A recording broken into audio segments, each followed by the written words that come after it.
Tyler, the Creator, claims Don't Tap the Glass isn't a concept album.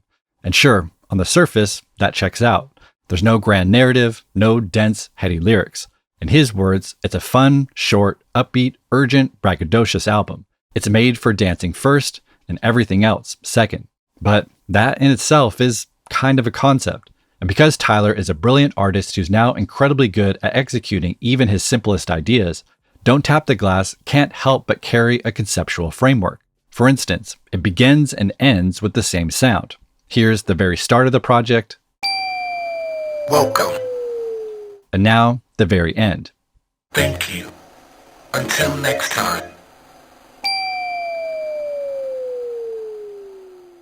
This electronic sound comes from the Snare 3, an early drum synth made famous by the 1979 disco classic Ring My Bell.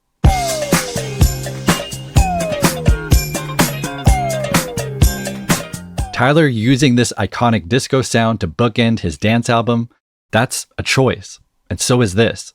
Don't tap the glass.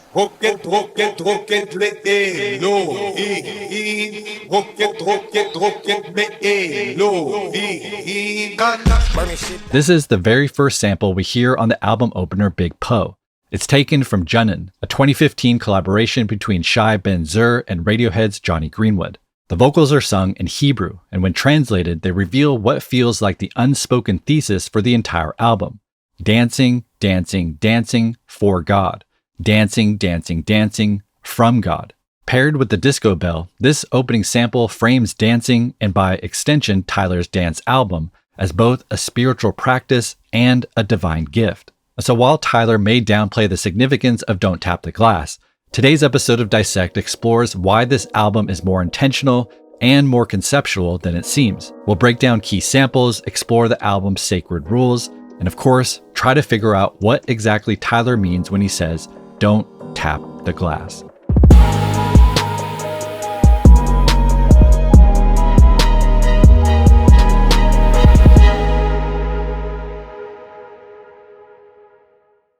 Compared to Chromakopia, Tyler's right.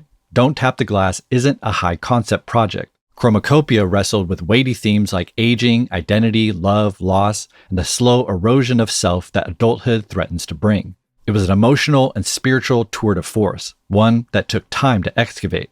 Chromakopia was released 3.5 years after Call Me If You Get Lost, the longest gap between any of Tyler's albums. But just 9 months after Chromakopia, we get Don't Tap the Glass, Tyler's fastest turnaround ever. And you could hear that urgency in the music. Where Chromakopia is polished and considered, Don't Tap the Glass is loose, impulsive, sometimes barely sketched out.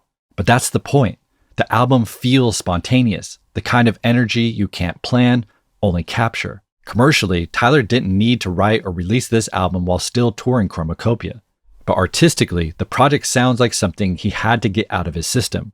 It plays like the work of a man entirely possessed by an idea, one too urgent to wait or overthink. Much like Kendrick Lamar's Mr. Morale into GNX, Don't Tap the Glass sounds like someone who survived the wreckage of their own emotions and now just wants to dance.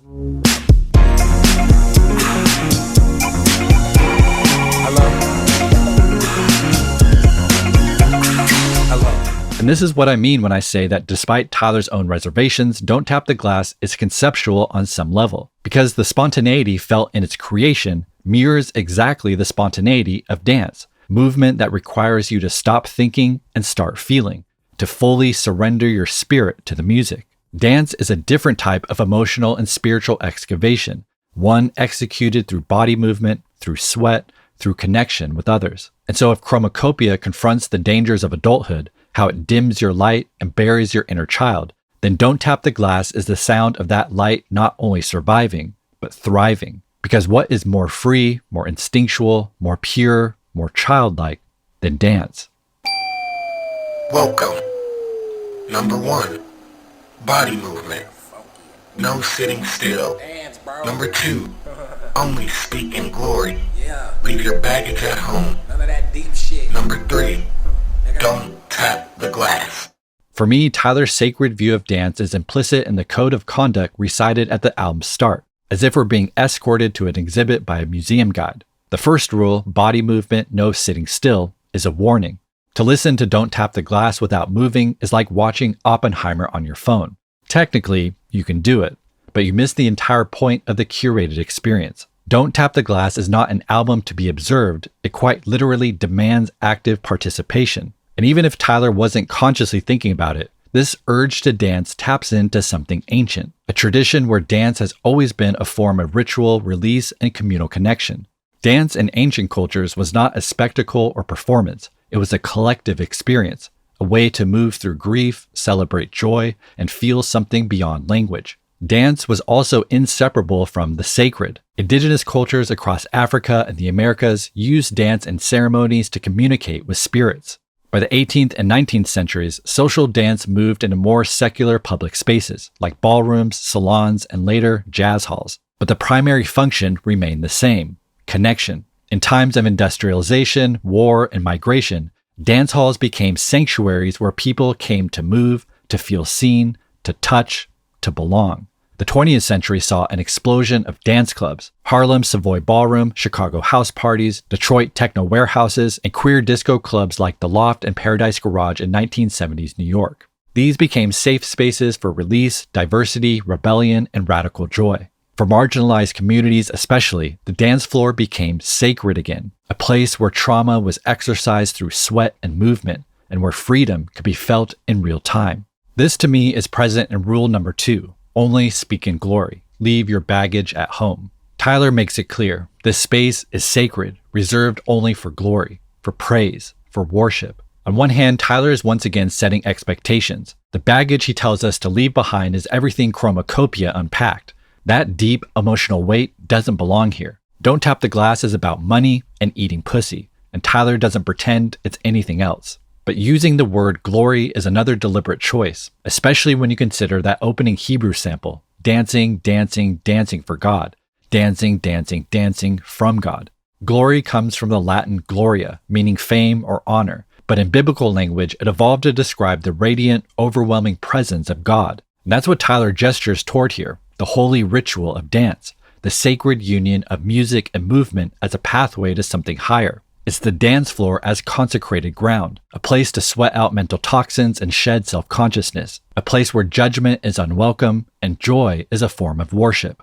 It's something Tyler spoke to directly in the letter he shared after the album's intimate listening party, a night where he didn't perform on stage, but instead joined the crowd on the dance floor, becoming part of the collective energy. He wrote, quote, "I asked some friends why they don't dance in public, and some said because of the fear of being filmed. I thought, damn, a natural form of expression and a certain connection they have with music is now a ghost. It made me wonder how much of our human spirit got killed because of the fear of being a meme, all for having a good time. I just got back from a listening party for this album, and man, it was one of the greatest nights of my life. 300 people, no phones allowed, no cameras, just speakers and a sweatbox. Everyone was dancing, moving, expressing, sweating. It was truly beautiful. There was a freedom that filled the room," unquote. I don't know about you, but to me, Tyler's not just talking about a party. He's talking about what music and dance mean, what they unlock. It's a statement of belief in the transcendence of movement and the power of physical expression to free the spirit.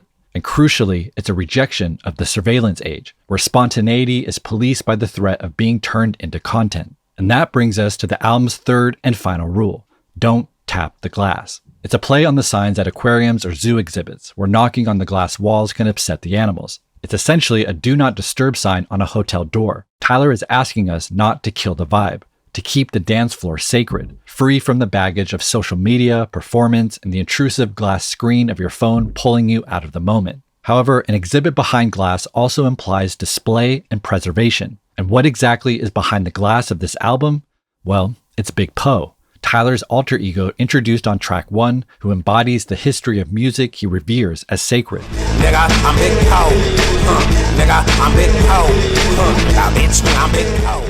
The name Big Poe is in the vein of classic MC names like Big L, Big Pun, or Big Daddy Kane. Big Poe's red hat, gold chain, and red pants nods to late 80s era LL Cool J. His Cazal glasses, no-lace vintage Converse, and leather jacket feels like an homage to Run DMC. His hat and the album's font feel inspired by Biz Marquis' iconic hat, and Big Poe's oversized arms are clearly a tribute to Ludacris's classic 2004 video for the song Get Back. Big Po is Tyler's homage to hip-hop history, and that reverence carries into the album's sound, which draws deeply from 80s and 90s rap, early electro, and classic R&B. We already covered the vintage disco bell that starts and ends the album, but there's also another sonic motif that runs throughout the project, a siren sound heard in 3 of the album's 10 tracks. Let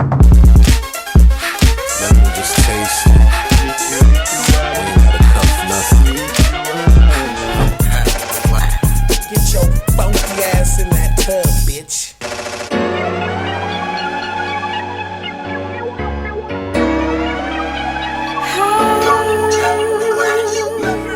This siren sample integrated throughout the album is pulled from the opening of Mantronic's 1988 classic track, King of Beats.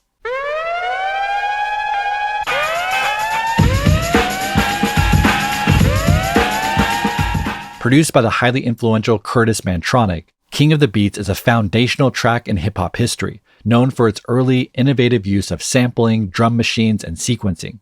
Its emphasis on rhythm, texture, and layered beats helped shape the sound of late 80s and early 90s hip-hop, and it's since been sampled in over 450 songs.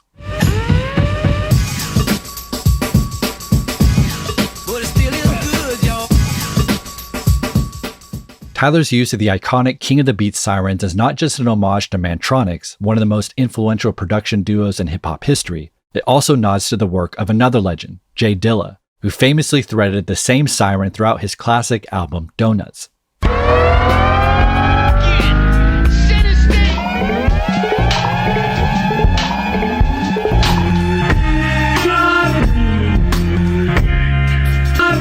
Tyler also samples 1994's Meet Your Maker by Tommy Wright III, an extremely influential Memphis producer and rapper who helped lay the foundation for Southern trap music. Meet your maker, meet your maker, meet your maker. Meet your maker, meet your maker. Tweaking, bitch, I'm tweaking, bitch, I'm tweaking, The bass line in Tyler's Ring Ring Ring joins a musical lineage that traces back to the iconic groove from the 1977 disco hit Boogie Nights.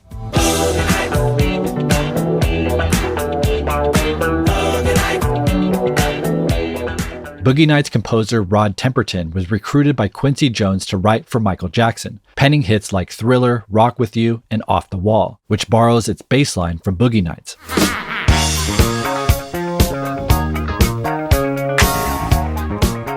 This same bass line appears again in All the Way You Get Down by Ray Parker Jr. and Radio, and it's this version that most closely resembles Tyler's take on Ring Ring Ring.